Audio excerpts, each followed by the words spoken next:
Perfect. Welcome back to the Dilster Show. I'm going to be explaining my lonely chapter. So I had to move back in with my parents at 27 years old to essentially reset my life. And so I wanted to break it down step by step. I wrote some notes down exactly how it went down. And I'm going to just walk you through exactly what I went through. And if you're in your lonely chapter right now where you're trying to transform your life and you're trying to leave your old job, your old friend group, you're trying to leave your old self behind and transform, this could be for you. Because damn, I wish I had this when I was just starting mine. But okay, let's just hop right into it. So, let me just start from the top. So basically, for most people, when you graduate college, right? When you graduate college, you get your first big boy job, 100K a year, whatever it is, right? So what do? You upgrade apartments. Maybe you even upgrade your car just because you're starting to make money for the first time. So, and you see everyone around you doing it and it's keeping up with the Joneses. One of the levers of consumer buy behavior is keeping up with the Joneses. It's just human nature to naturally compare yourself to others. And that's how I felt. I went from making like no money to getting my first big boy job. I was doing dental aligner sales. Your like classic 9 to 5, like corporate sales job, the whole shebang. And, I had to go in office, like everything. And so, yeah, that's exactly what I did. I thought I was living in LA, and that is just the perfect product of living in LA, right? Keeping up with the Joneses, upgrading apartments.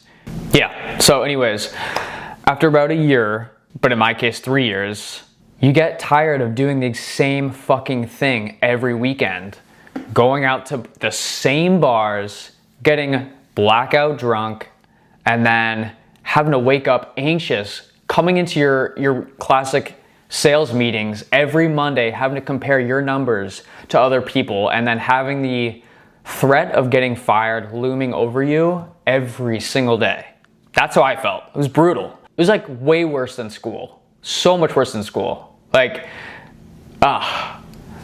And so after a while, you just get tired of it. Like, yeah, no, I don't want to do this anymore. And you just feel empty. You feel unfulfilled. And the worst part is, who the hell do you even talk about this to? Because like most of my friends, at least when I was in LA, like they're all doing the same thing. They're all reporting to the office on Monday and basically deleting their memory on the weekend, going out drinking every single weekend, not really working on anything productive. The social life just kind of takes over your whole life. And then before you know it, you essentially lose the wheel of your own life. And like for me, I felt like another year would go by and I would just get more and more depressed because it was like, I grew up on the East Coast, but I moved out to LA when I graduated college. So all my life, everyone I know was on the East Coast. And yeah, it's like, you have relatives pass away. Like I had my grandma pass away. I had my aunt suddenly pass away. And it's like, it didn't even feel real because I'm not anywhere near them. So it's like, you're like, oh, you just hear these things, you hear this news and it's like, what the fuck? Like, it just feels like you just lose complete control of your life and like just things just happen and you have no control over it because I got to pay rent. You know what I mean? Got to report back to the office on Monday to pay for my expensive rent. Like it's just this ongoing cycle. And yeah, just every year that went by, I was just so filled with anxiety and this feeling like I was just doing something wrong, like wasting my potential so much. That's how I felt. I didn't know how to voice that to anyone. Like, I just didn't know. I didn't have someone that I felt like I could like voice that to. I knew there was other people out there that like I always knew I wanted to work for myself. I always knew that. I'm like so not the person that's good at just taking orders from someone and someone just telling me what to do. And then I have no creative freedom to do anything on my own. Especially doing the same exact task every single day. Like, no. So anyways, the corporate 9 to 5 world, I was not cut out for, to say the least. And look, some people are totally content with plugging in their 8 hours and then leaving the office and shutting their brain off. And that's fine. Like, I think a lot of people are like that, and that's why 9 to 5s were even created. Like, some parts of that can be nice, but I personally, it's not for me. It's not for me at all. I want to love what I'm doing, and once I do love what I'm doing, like what I'm doing right now, like I think about it 24/7. Like I'm always like technically like working in my head, but like I love what I'm doing and I'm good at it. So it's like, oh, to me, it's so worth it. Like I can never imagine myself going back to doing like a regular just office job for me personally. I don't know. Yeah. So anyways, I was doing the classic 9 to 5. I was trading my time for money, exactly trading my time for money. And that's all it was. And yeah, I upgraded my apartment. I think I was living on the beach. I was living on the beach in Venice Beach, California. I was paying $2,300 a month in rent, which is so stupid. Like I shouldn't even been, and at the time, I mean, this was like a couple of years ago. So now it's like, I guess it's like normal rent. But at the time it's like, dude, it's like just so dumb. But also like, unless you, like that's just how much stuff was out there if you wanted to live by yourself. Okay, fast forward to 2 years and 10 months into that dental aligner sales job. Pretty much out of nowhere, our entire company, it gets audited, and then like literally overnight, we get told that we don't have jobs anymore. Like the entire company is just gone. And so your classic stable job that you think would be stable and there forever is gone overnight. And so it was like my worst nightmare at the time, because I was like, fuck, like, what am I gonna do? Like, I didn't think in my head that I could move home back with my parents. I just like had it in my head like that I could never do that. Like I had so much pride to be like, no, I could never do that. And when we all lost our jobs, it ended up being the best thing that ever happened to me. But I was like, fuck, I gotta apply to more jobs. So what did I do? I hop on LinkedIn and apply to more sales jobs. And it's funny because like even when I was initially applying for sales jobs and I'm interviewing, I'm like, what am I doing? Like, I don't even want this job. I know I don't want this job. I'm just doing this because this is what you do after college. You interview to get a job that pays you good money, but it's like, fuck, I don't even want to do this. So it's like so hard for me to pretend. That's why I hate LinkedIn, because it's always just so fake and everyone knows it's fake. And in the interviews as well, like, yeah, I've always been passionate about selling people. I hate it. Ugh. But after applying to a couple more sales jobs, I was like, you know what? This is so stupid. Like, I need to just get the hell out of LA, not pay rent for a bit. Honestly, I had to like basically put my tail between my legs and ask my parents if I could move home. And I'll talk about how grateful I was I'll talk about that in a second. But there's this Jim Carrey quote, right? If you're not willing to downgrade your lifestyle for a year for the lifestyle that you actually want, then you care way too much about what other people think about you. It's just so true. And it was so hard. Like, I'm living this ass backwards town, LA, where it's so superficial and everyone cares so much about your image. And so, yeah, it's like, oh, I can never move home with my parents. It's like, no, that's not how it should be. It's like, if you're unhappy with your life and you have a place that you can go to save money for a couple months until you can actually pivot to something that you actually want to do in life, like it may be hard, it may be an uncomfortable conversation that you need to have with your parents, but like it was the most transformative thing that's ever happened to me. And yeah, like it wasn't easy, but I look back on it now and it's like, I'm so grateful that I had parents that let me live with them. No, I didn't have to pay any rent. I didn't have to pay for food. That 8 months like allowed me to actually explore what it is that I want to do, allowed me to test things and fail and test things and fail until I found the thing that worked. And so anything that I make moving forward, I owe all to them. Like, it's insane. Like, every bit of success that I have moving forward is because of them. Like, I legitimately love my parents. That being said, it wasn't easy living there. And so basically, my parents live in the Outer Banks. So that's in North Carolina. So I had to move out of LA so this was last summer, the beginning of last summer. And I had to drive across the country to North Carolina to go basically live with my parents and figure out what the hell to do and how to make money. So quick context, my dad's a doctor, my mom's a nurse. My dad grew up pretty poor. he had to work for everything, and he put himself through medical school and became a doctor. So the thought of explaining to my dad that I want to make a full-time income making videos on my phone of products, UGC, just didn't really mesh well. Like I didn't even know how to verbalize that.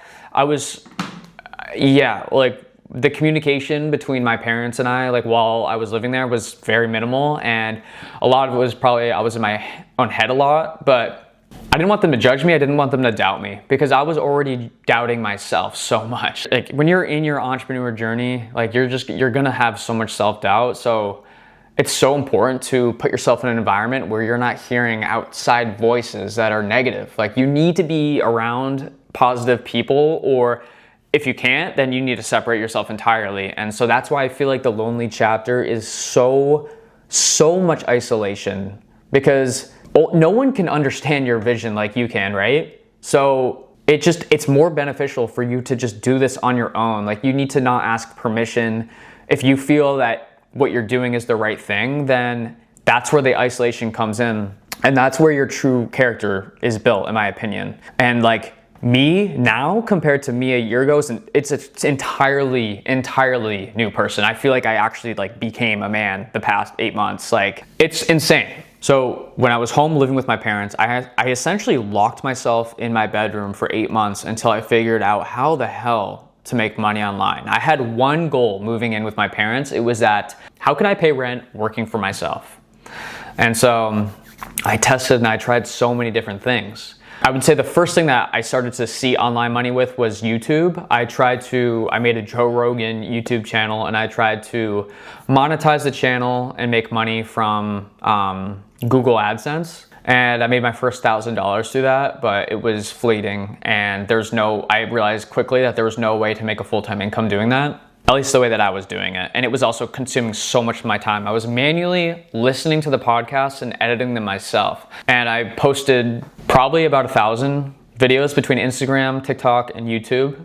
And then I pivoted to UGC. And the way that I pivoted is I was listening to, there's 3 podcasts that got me through the 8 months of my lonely chapter living with my parents. And it was Higher Up Wellness by Michael Smoke, Out of Pocket by Chris Griffin, and Jack Neal's podcast. And there's this kid that came on Jack Neal's podcast. He was like 18 at the time. He made a ton of money selling NeuroGum on TikTok Shop. I've never heard about TikTok Shop, but I saw that he was a part of this community, this Discord community that connected brands with UGC creators. And so I talked about it in my last video, so I'm not going to go full into detail on how everything went, but that's how I started with UGC. To put it shortly, I probably posted 200 TikTok Shop videos, and I made $43 for like the entire time. I just did not take off on TikTok Shop. I tried so hard. I tried really hard to make it, and I wanted to so bad, and it just was not clicking at all for me.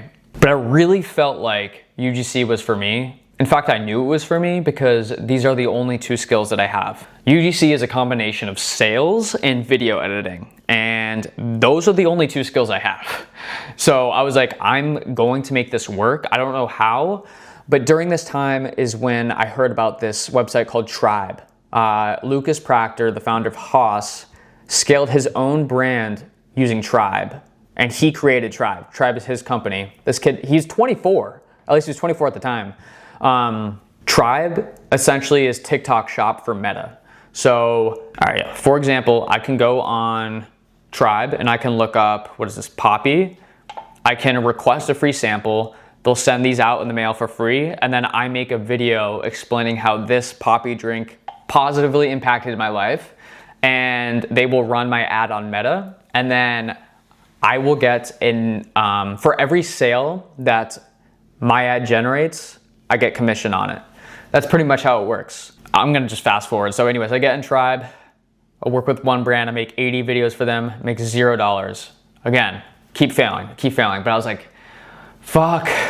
It was really discouraging at the time. It was. But I just didn't give up. And also I didn't have any other choice. I was living at home with my parents. This is the only other option. I also had tanked every last bit of money I had into this. I didn't have any money left. And then I started there's this one brand that I started working with, and I started to see some traction, and then more traction. And then it just kind of snowballed from there. And then I had a 7K month, and then a 10K month. And then immediately, once I got my 10K month, I was like, actually no, it was after the 7K month. So immediately after the 7K month, I was like, fuck it, I'm moving out of my parents' place immediately. And this maybe, people might have two different sides to this. Some people say stay at your parents as long as you can. I actually think it's not good to stay at your parents that long. I think it's like, I had no other choice, so I had to, and I'm so grateful for it. But once you start making some money, I think it's very important to leave, because you cannot be surrounded with energy of people who don't see your vision. And at least for me, I realized I was seeking the validation of my parents the entire time I was there. I really wanted them to believe in me, just an insecurity thing. And so the second I started making some money, I was like, I'm moving in. So I moved to Charleston. That's where I'm at right now in this apartment. I'm actually moving to a new apartment in 2 weeks. But I gotta say, being here is helped me level up, because my back has been against the wall. I don't have time to be drinking with friends. I have to make it work. And so I feel like it's so good for my character building. It really is. So anyways, I'm just documenting my lonely chapter. I mean, I would say my lonely chapter is becoming less and less, and I'm so happy for it. And it's because I was able to join a community, a Discord, where I got to meet people who are also UGC creators who have similar goals, and they're just young entrepreneurs. Like, if you're a young entrepreneur, surround yourself with other young entrepreneurs, please. You need to, because your friends that you went to high school with, your friends that you went to college with, they're just not gonna understand like what you want. And I don't think you need to necessarily cut your friends off. I just think that, you know, as you progress through life, like, you're gonna find more people, and the more you put yourself out there, you're gonna find more people that have the same similar interests as you. Whether that's fitness, whether that's, you know, being an entrepreneur, just a high performer in general. I just wanna be surrounded by high performers. I don't wanna be surrounded by bots who just drink every single weekend. I just don't. I'm so over that life. It's insane. It's so not fulfilling for me. Building something real that actually helps people, that is fulfilling for me. I guess to end this, if you're watching this and you feel like you're in your lonely chapter, you're about to enter your lonely chapter, I would say hang on there, because it's not going to be easy, but it will be the most transformative thing that you do in your entire life. And you're going to look back on this year or years and think, damn, I really fucking did that. And I'm just like now starting to make a little bit of money. I haven't even scraped the surfaces of what I'm trying to do, but I reached the goal of being able to move out of my parents and pay rent working for myself, instead of having to go to a 9-to-5 job where someone gets to decide how many sick days I get, you know, my fucking lunchtime, like all this bullshit that we just accept as a society. And I'm not gonna accept it. Like, that's just not for me. And, you know, people can absolutely do that. And if you wanna do that, great. But that doesn't mean that I have to. I'm not gonna conform to that. If I wanna, like, I don't know. I'm just getting on a tangent now. But so anyways, cheers to all the young entrepreneurs who actually want to make a change in their life and that are actually gonna take action on it. Don't just talk about it. Stop listening to podcasts. Stop listening to entertainment about being an entrepreneur. You can actually start today. Like, post today. Do something. Do something that's actually gonna move the needle forward. But anyways, thank you for making it to the end of the video. I'm rooting for you. And if you made it to the end of the video, thank you very much. Please like, comment, subscribe, do whatever you want. I don't care, but I appreciate you. Cheers.